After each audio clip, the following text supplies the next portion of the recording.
Hello friends, आज हम इस वीडियो में सेंट्रल टेंडेंसी के बारे में पढ़ने वाले हैं। हम लोगों ने यूनिट टू की शुरुआत कर दी है। उसमें हम यूनिट टू में सबसे पहला जो टॉपिक है उसके बारे में हम पढ़ेंगे। सबसे पहले हमें इसमें ये समझना होगा कि सेंट्रल टेंडेंसी होती क्या है। ठीक है, सेंट्रल टेंडेंसी को समझने के लिए आपको इसकी डेफिनेशन पता होना चाहिए। जैसे कि है, हम यहाँ पे सीखने वाले हैं कि सेंट्रल टेंडेंसी, एक मिनट, हाँ, आप लोग तब तक पढ़िए बस, एक मिनट के लिए। हाँ चलिए, मैं अपना नोट कनेक्ट कर लेती हूँ। हाँ, अब हम शुरू करते हैं। Central tendency are the numerical values that are used to represent a large collection of numerical data. These numerical values are called measures of central tendency और एवरेज। इसको हम एवरेज वैल्यू भी बोल सकते हैं। सेंट्रल टेंडेंसी क्या है? एक ऐसी न्यूमेरिकल वैल्यू होती है जिसको हम यूज करते हैं represent a large collection of numerical data. ठीक है, एक और वो न्यूमेरिकल वैल्यूज को ही हम मेजर्स ऑफ सेंट्रल टेंडेंसी कहते हैं या फिर हम एवरेज वैल्यू कहते हैं। ठीक है, अ सेंट्रल और अ एवरेज दोनों ही चीजें।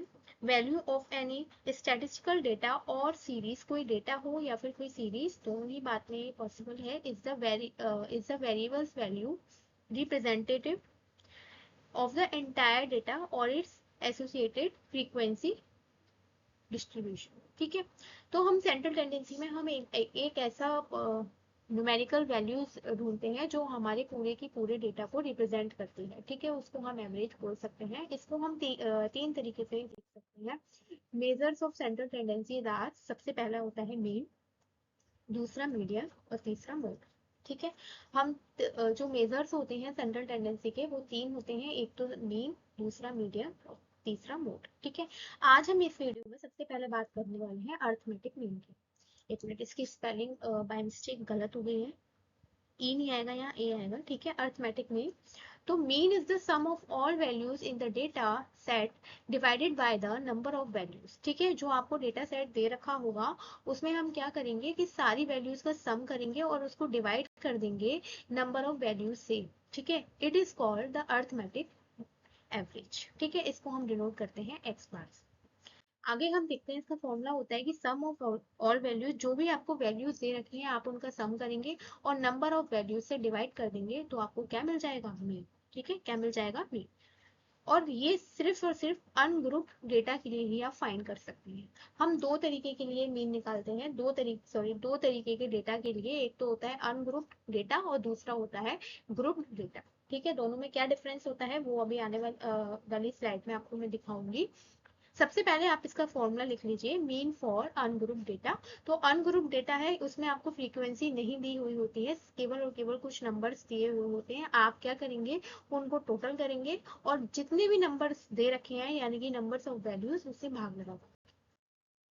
जैसे कि फॉर एग्जाम्पल मैंने यहाँ लिया है, ये देखिए, ये मेरे पास कुछ डेटा सेट है जो कि अनग्रुप्ड है। ठीक है, अनग्रुप्ड है, इसमें कोई फ्रीक्वेंसी नहीं दे रखी होगी। ठीक है, अनग्रुप्ड डेटा है। तो आप इसमें मीन फाइंड कर सकते हैं। कैसे? सबसे पहले मैंने आपको क्या बताया कि सबसे पहले आप टोटल करेंगे। इसका जो फॉर्मूला होता है मीन निकालने का वो होता है summation x divided by x.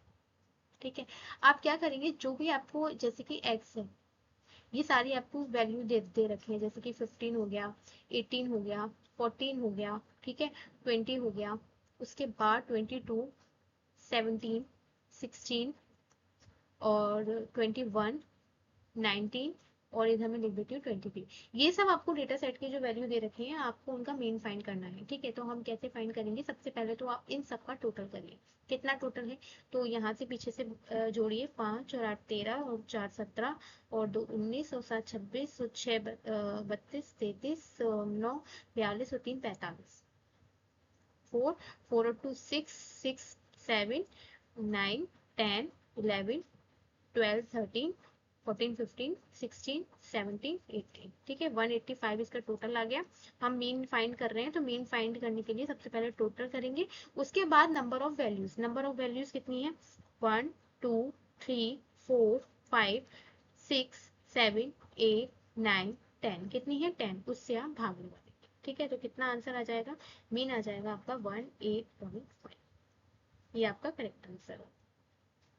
ये हमने मीन फाइंड किया आपका अनग्रुप डेटा के लिए। ठीक है, अब हम बात करते हैं ग्रुप डेटा की।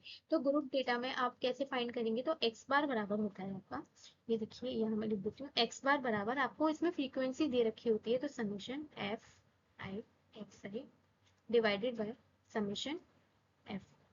ठीक है, तो इस ये क्या होता है, ये फ्रीक्वेंसी का टोटल होता है, और ये क्या होता है, ये मिड वैल्यू और फ्रीक्वेंसी का मल्टीप्लाई करके हम जोड़ देते हैं। अभी आपको ऐसे थोड़ा सा समझ में नहीं आ रहा होगा, मैं आपको एग्जाम्पल के द्वारा समझाती हूँ। आपके पास ये डेटा दे रखा है, ये क्या है, ग्रुप डेटा।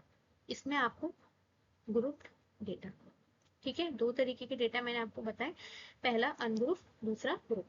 तो ग्रुप डेटा में क्या होता है, आपको इसको रेंज दे रखी होती है और साथ में उनकी फ्रीक्वेंसी दे रखी होती है। ठीक है, तो इसको हम कैसे सॉल्व करते हैं, देखिए सबसे पहले हमारे पास जो रेंज दे रखी है उसकी हम क्या करते हैं, मिड वैल्यू निकालते हैं, यानी कि एक्स फाइंड करते हैं। एक्स कैसे फाइंड करेंगे, इन दोनों के बीच की मिड वैल्यू निकालने के लिए आप क्या करेंगे, 40 प्लस 50 डिवाइडेड बाई 2, कितना आ जाएगा, 90, 90 का आधा 45, इन दोनों के बीच की मिड वैल्यू क्या आएगी, 45। ऐसे इन दोनों के बीच की मिड वैल्यू निकालिए, 50 प्लस 60 150 प्लस 60 110, 110 का आधा, आधा करते जाएंगे 55। इसको देखिए 130, 130 का आधा 65। ऐसे आप 10 10 बढ़ाते जाइए, ये आ जाएगा 75, ये आ जाएगा 85, और ये आ जाएगा 95। ठीक है, आप जोड़ के देख लीजिए। उसके बाद फ्रीक्वेंसी जो आपको दे रखी है ये, यानी कि ये एफ दे रखा है, आप क्या करेंगे, एफ आई और एक्स आई का मल्टीप्लाई कर देंगे, इसका और इसका मल्टीप्लाई, यानी कि 14 इंटू 3, 45 इंटू 3 कितना होगा, 3 5 से 15, 3 4 से 12 और 1 13, इसका मल्टीप्लाई करिए इसमें, पाँच पाँच पाँच 25 और 2 25 और 2 27। ठीक है, ये हो गया। अब इसका करिए, 8 पंजे 40, 4 8 6 48, 48 और 4 52। ठीक है, इस तरीके से ये वाला करिए, 6 पंजे 30 और ये 3 हो जाएगा, 6 सत्ते 42 और 3 45। ठीक है, इस तरीके से ये वाला भी करिए, 5 दूनी 10, दो दो पंजे 10, 0 1 2 8 16 और 1 17। ठीक है, ये वाला करिए, ये तो सेम ही आ जाएगा 95। अब आपको मीन निकालना है, मीन निकालने के लिए मैंने बताया था summation F I x I divided by summation F I. ठीक है, अब आपको फ्रीक्वेंसी का टोटल चाहिए और साथ में इसका टोटल चाहिए, ये तो आपको मिल गया ये वाला। ठीक है, आप इसका टोटल कर देंगे, यहाँ पे इसका टोटल करेंगे, और यहाँ पे फ्रीक्वेंसी का टोटल करेंगे जो आपको एफ है। ठीक है, यहाँ से आप क्या निकालेंगे, समेशन एफ।